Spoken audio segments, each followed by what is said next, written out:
মাঝে মধ্যে যখন আমরা একা থাকি তখন একবার হলেও মনে হয় না যে কেউ আমাদের পাশে আছে। এমন কোনো শক্তি যা আমরা দেখতে পাই না কিন্তু অনুভব করতে পারি। নিঝুম রাত্রে পায়ের নুপুরে আওয়াজ কিংবা অদ্ভুত কোনো শব্দ আমাদের জীবনে তো একবার হলে নিশ্চয়ই শুনেছি। আমাদের প্রত্যেকের জীবনে অদ্ভুত কোনো ঘটনা তো নিশ্চয়ই ঘটেছে।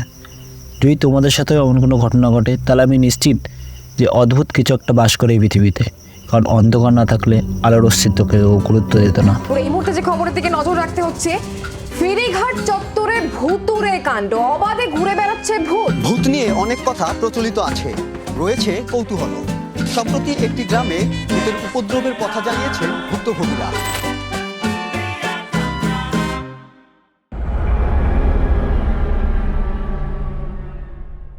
ভূত আছে কিনা সেই বিতর্কে আমি যাচ্ছি না, কিন্তু আমি এটা বিশ্বাস করি যে নেগেটিভ শক্তি বলে কিছু একটা বাস করে ব্রহ্মাণ্ডে।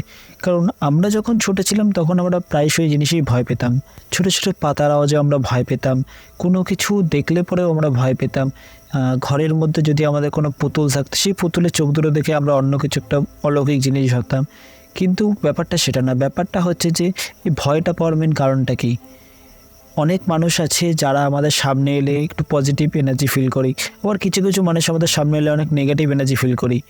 তো নেগেটিভ পজিটিভ দুটোই আছে এই পৃথিবীতে। নেগেটিভ পজিটিভ নিয়েই পৃথিবীটা তৈরি, কিন্তু এই নেগেটিভ শক্তিটা তৈরি হলো কীভাবে, এটা আমাদের মেন জিনিস আজকে জানা দরকার। তো এইটা নিয়ে আমি অনেক রিসার্চ করেছি যে নেগেটিভ শক্তি কী। আমাদের যে ব্রহ্মাণ্ডে যে ব্ল্যাক হোল নামে যে বস্তুটা আছে, ব্ল্যাক হোলটাও একটা নেগেটিভ শক্তি। ব্ল্যাক হোলের মধ্যে এত পরিমাণ আলো আছে, এত পরিমাণ ঊর্জা আছে, এত পরিমাণ শক্তি আছে যে ওটা পজিটিভ শক্তির থেকে 100 টাইম 200 গুণ টাইম ওটার মধ্যে শক্তি প্রকরণ আছে, কিন্তু ওটা হিসেব মতো নেগেটিভ শক্তি। তো ব্রহ্মাণ্ডে যখন ব্ল্যাক হোল নামে একটি জিনিস আছে, তাহলে এই সামান্য এই সূক্ষ্ম পৃথিবীতে নেগেটিভ শক্তি বলেও কিছু একটা আছে।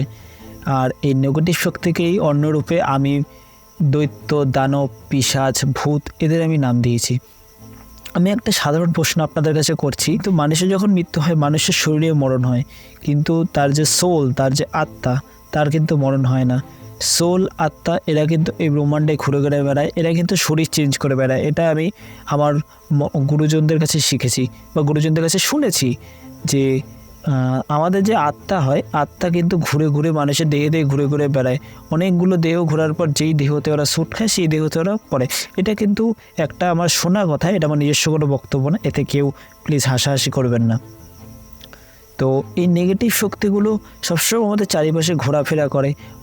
আমরা ছোটোবেলায় অনেক রকম আমরা করতাম যে ফোনে অনেক রকম অ্যাপ পাওয়া যেত, ঘোস্ট ডিটেকটিভ অ্যাপ কি অন্য কিছু অ্যাপ, সেই অ্যাপের মাধ্যমে দেখতাম যে ভূত আছে কি নেই। কিন্তু ব্যাপারটা হচ্ছে ভূতের যে আবির্ভাব, ভূতের যে এই অস্তিত্ব, এটা আমাদের বোঝালো কে?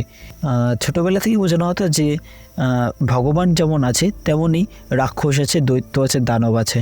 আমি তাহলে আমার একটি ছোটোবেলার কাহিনী তোমাদের সাথে শেয়ার করি, তাহলে তোমরা হয়তো এই যে আমি যে পডকাস্টটা বলছি বা সামাইটা বলছি, তাহলে তোমরা কিছু একটু রিলেট করতে পারবে।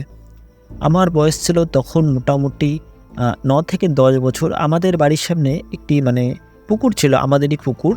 এবার ওই দুপুরবেলা তখন তো আমার পড়াশোনা খুব একটা বেশি ভালো ছিল না, তো তখন দুপুরবেলা ওই পুকুরের ধারে পাশে আমি খেলা করছিলাম, পাথর ছুটছিলাম, ছোটো বয়সে যা যা করে, পাথর ছুটছিলাম, ঢিল ছুটছিলাম, পাখি দেখছিলাম। তো ওই করতে করতে হঠাৎ কেন জানি না আমার মনে হয়েছিল যে কেউ আমার পা ধরে টেনে পুকুরের মধ্যে নিয়ে চলে গেছে। কিন্তু আমি পুকুরের ওই সাইডে যে মাটিগুলো হয় সেই মাটি কিন্তু খসলায় পড়ে গেছি, কিন্তু আমার মনে হয়েছিল যে কেউ একটা আমার পা ধরে টেনেছে, সেই কারণে আমি পুকুরে গিয়ে পড়ে গেছিলাম।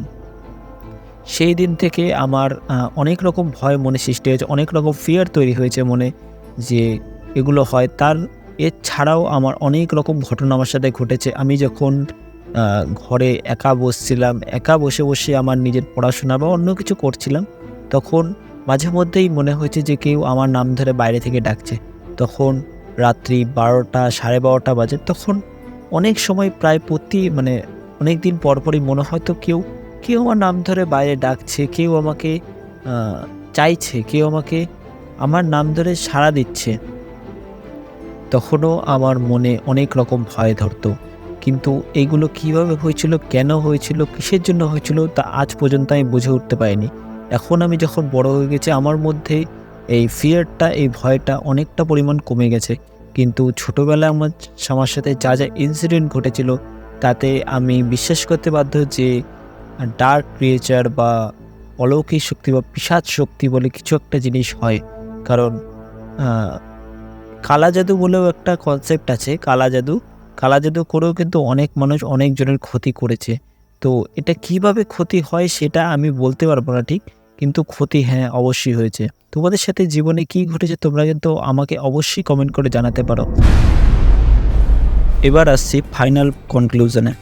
এটি আমাদের সম্পূর্ণ বিলিফের উপর নির্ভর করে যে ভূত আছে কি নেই। আমরা যেমন ভগবানকে বিশ্বাস করি সম্পূর্ণ আমাদের নিজস্ব বিলিফের উপরে, তেমনই আমরা ভূতকেও বিশ্বাস করতে পারি আমাদের সম্পূর্ণ বিলিফের উপরে। কেউ যদি বিলিভ করে যে ভগবান আছে, তাহলে হ্যাঁ তার জীবনে ভগবান অবশ্যই আছে। বা কেউ যদি বিলিভ করে যে এই ব্রহ্মাণ্ডে, এই পৃথিবীতে ভূত নামে অশরীরী আত্মা নামে কোনো একটা বস্তু আছে, তাহলে হ্যাঁ সেটা অবশ্যই আছে। সেটা সম্পূর্ণ নিজের বিলিফের উপরে। এবার তুমি এটা বিলিভ করো নাকি সেটা আমাকে অবশ্যই জানিও। আর প্রথম ভিডিওটা কেমন লেগেছে তা আমাকে অবশ্যই কমেন্ট করে জানাও। এর পরবর্তীকালে আমি তোমাদের কী টপিক নিয়ে ভিডিও বানাতে পারি সেটাও আমাকে জানিও। So you think you found the one?